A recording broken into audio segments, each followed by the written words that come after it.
over the past few years. So before I call up the Honourable Everett Hindly, I'd like to take this time to acknowledge and say thank you on behalf of our board for the time and commitment you have made to Heartland Hospice Moose Jaw over the past year. In the midst of a health pandemic, you took the time to meet with our executive and listen to us present a business case for expanded hospice care in Moose Jaw, and to provide the green light to proceed forward, and that we are extremely grateful and appreciative. Please welcome the Honourable Everett Hindly, Minister of Mental Health and Addiction, Seniors and Rural Remote Health, MLA for Swift Current.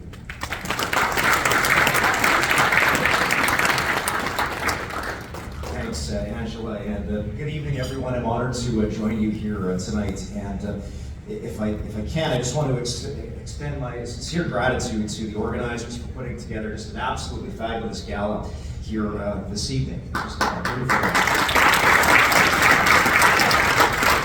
Grateful to have the undivided attention of the crowd. Glad to see that nobody's glancing at their phones, live streaming a hockey game right now.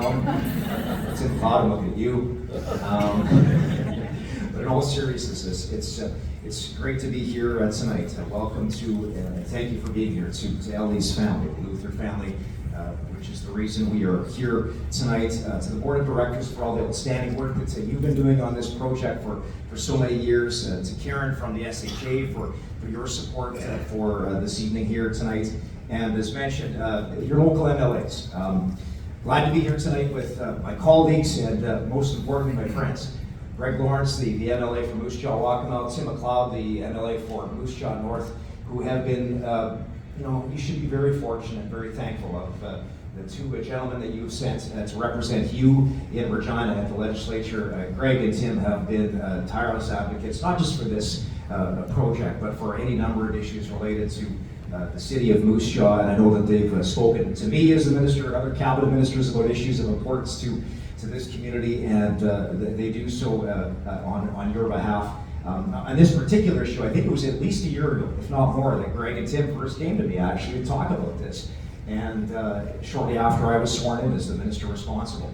And that's where those conversations began. It actually led to a meeting with Angela and the group. I think in September we met in the legislature in Regina. And then of course a number of conversations from that point forward.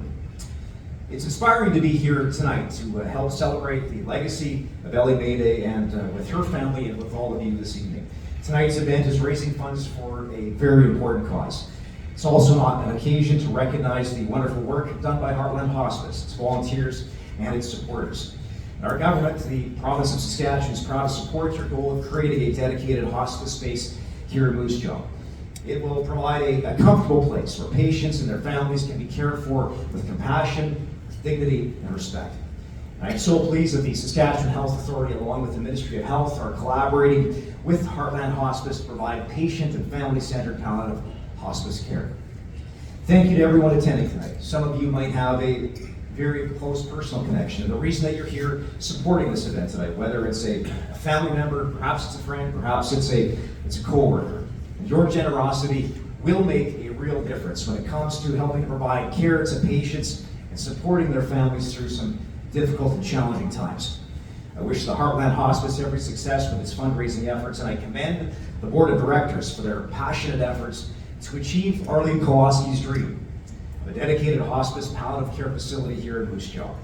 So on behalf of the Premier of Saskatchewan and the entire provincial government, thank you for all that you're doing, not just tonight, but in the past years, and I know you will continue to do in the weeks and months ahead, supporting this project. We're so grateful for your compassionate care and your support to patients, to families, and to your community. So with that, thanks for the invitation to be here tonight, and I'm really looking forward to a great evening this evening. Thanks once again.